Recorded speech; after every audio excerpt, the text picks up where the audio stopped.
Welcome back to WCW Nitro. It's the year 2000, the 15th of May. It's the WCW 2000 save. Welcome back to Spike, Piledriver Wrestling, Total Extreme Wrestling 9. Make sure you subscribe to the channel, like the video, check out the Patreon, send me your save if you want to book your next show. Loads of things to get involved with here. This is WCW 2000, as mentioned. It's not just a normal WCW 2000 save. We're booking like with Vince Russo, and we're doing it with the aid of a spreadsheet with a load of random, crazy ideas that we just randomly generate from, and hopefully get something we can use. Have a youngster. We've done that one before. We've worked through so many of these that we've done an injury. We've kind of done that before as well. I'm honestly tempted with some of the stuff we've got booked for tonight. I don't think we actually. I might be tempted to hit the big reset button just in the next few weeks. So, this sounds like a cop out, but I'm just gonna not do anything random because there's enough crazy stuff going on already on this save. So sorry, but I'm not sorry. Let's start the show. You'll understand. You'll understand. We start out with Ric Flair, Shane Douglas, and the rest of the Revolution starting the show in the ring. Flair laughs about how gullible Sting is to fall for Flair being his friend once again. I mean, yes, but it's Sting. He claims that the franchise has earned the Nature Boys' respect, and when he proposed this alliance, they both knew it was for the greater good. Douglas laughs at how everyone fell for it. The writing's been on the wall for weeks. It really hasn't. But Flair and the Revolution will take over WCW and change the face of professional wrestling. And this might be a mistake because Flair promos have been getting very high ratings, but this gets a 43. So Flair looked excellent. Perry Saturn underperformed, but it was generally a little bit dire. But the rest of the Revolution stay in the ring as they face Future Vision and the Fall Guys, who are James Storm, AJ Styles, PJ Black, and Colt Cabana. Load of jobbers, and they get beat by the Revolution in 5 minutes. Who was the best performer? It was Billy Kidman with a 56, surprisingly.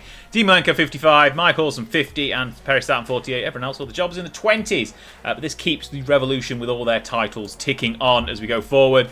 Then Alex Wright hypes up his return to Germany on Thursday for the Millennium Final. You can watch it live, but we aren't going to announce any matches for it, so you'll have to see what happens when the video drops on Thursday, because I've got a clue what we're going to do. So, sorry. But, moving on. Jeff Jarrett's moping around backstage. He's been down on his luck recently, and he enters the locker room and sees two men playing cards in the corner. He asks them to deal him in, and he takes a seat next to Bill Eadie and Barry Darsow, formerly Demolition and probably countless other gimmicks. Is this the formation of a new Slapnuts alliance? I mean, I've got nothing better to do with Jeff Jarrett, so pair a couple of old guys with him. Why not? 32. Terrible. Moving on. Lash LaRue gets another victory. I think this is week 5 of his push. Maybe week 6. I'm not sure. He's defeated Crowbar this time with a Whiplash 2000.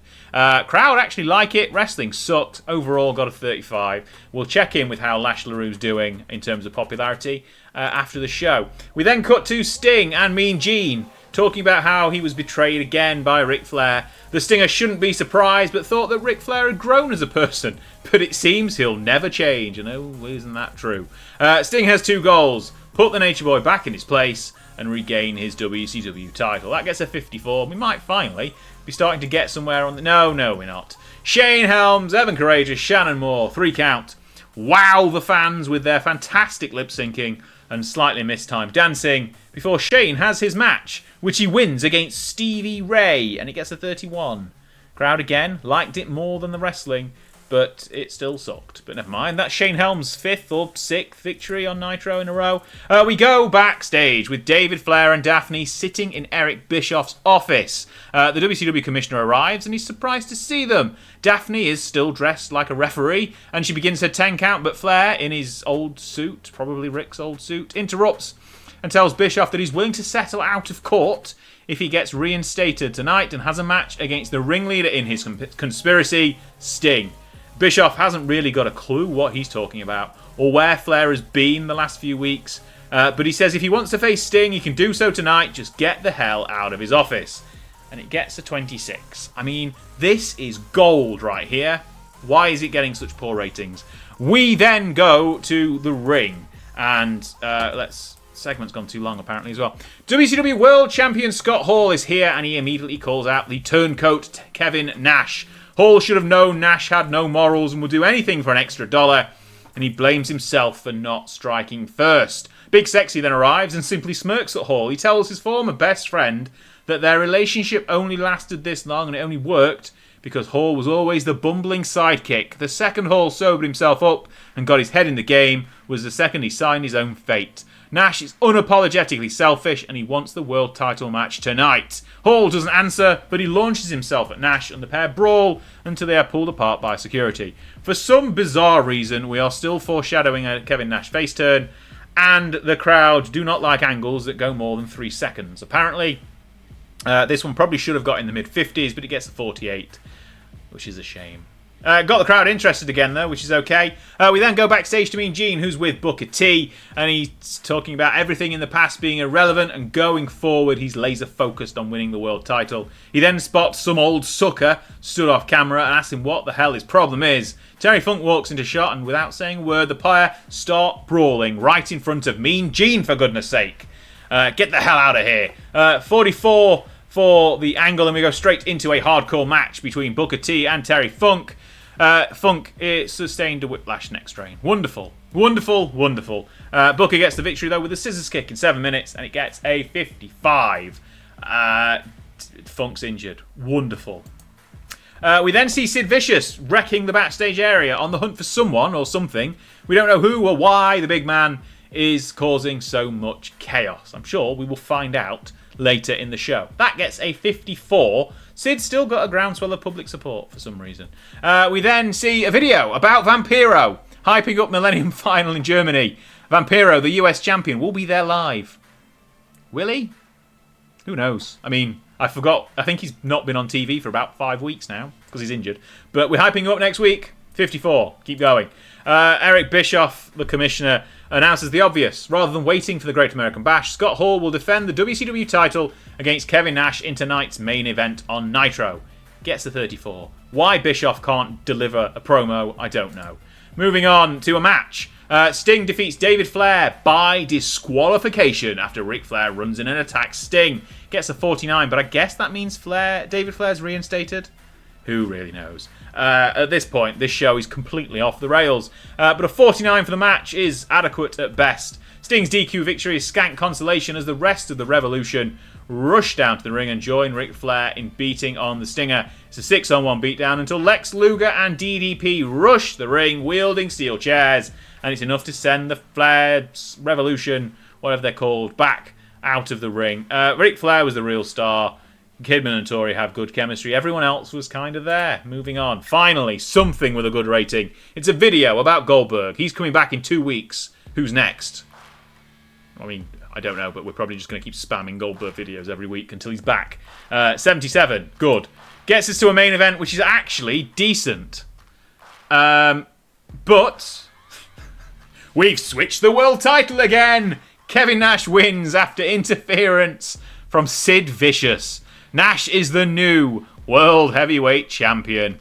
I don't know, to be honest. Why not? Scott Hall is defeated. He's only been champion 2 weeks. Not even that, 8 days, I think. Jackknife Powerbomb gets the victory after Sid's interference. And Hall is out of here with a world title. Nash is the new champion. 67 for the match. 64 for the post-match angle as Vicious joins forces with Nash. And between them, they've stolen the world title from Scott Hall. Nash and Sid stand tall in the ring over the fallen Hall with the WCW title held aloft as we go off the air. Now, Sid and Nash were at each other's throats less than 4 months ago, 3 months ago, back in the NWO 2000 days, but now they're best buds.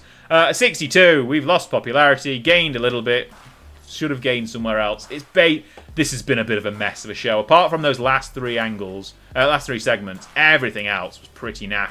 And honestly, not far off Thunder level of quality. 7 days injured for Sam Fatu, who bruised his tailbone, by the way, on Thunder. And Terry Funk is out for a week as well, with some whiplash. He's going to miss Germany. Finances, who cares? We're losing money hand over fist. Popularity, yep, we're down in a few regions. Up in a couple of Europe as well. That is that. Right, we'll check on Lash LaRue. We'll check on Shane Helms. And then we'll try and figure out what on earth we're going to do for Millennium Final, because it's literally in 2 days, and I have not booked a single thing for that show. Lash LaRue is now up to 48 with his popularity. Getting victories over more popular guys works. He's gone from 26 to 48 in about 6 weeks. What about Shane Helms? That's Shane Douglas. Shane Helms is up to 42. He started at 25. So that is also a pretty impressive victory. If we compare him now to Shannon Moore at 28 and Evan Courageous at 30, he's now the most over member of 3 Count. Maybe we should do something with him in terms of the Cruiserweight title, because Billy Kidman's got no challengers anymore, and he's only at 52, so he's not that much more over than him. Although he's a heel as well, so that won't work. Anyway, Booker T, let's have a look at him after his victory over Terry Funk. Back up to mid-60s. I don't think he was actually... Maybe he was there before he lost to Luger. I don't know. But that's that. And we close Nitro with a new World Heavyweight Champion in Kevin Nash, the 4-time champion. Scott Hall was champion for 8 days. What a reign for him. After all that waiting, it's gone in 8 days. Right, join me on Thursday as we head to Germany and do something with Millennium Final. I've got no idea what, but we'll probably have some matches. And maybe Alex Wright will win. I don't know. Thanks again for watching. This has been WCW Nitro 2000. My name's been Anders. Make sure you like the video, subscribe to the channel, check out the rest of the WCW 2000 playlist if you aren't already up to date. Check out the Local to Global 1992 save as well. I think we've just got into 1997 this past weekend, so make sure you check that out.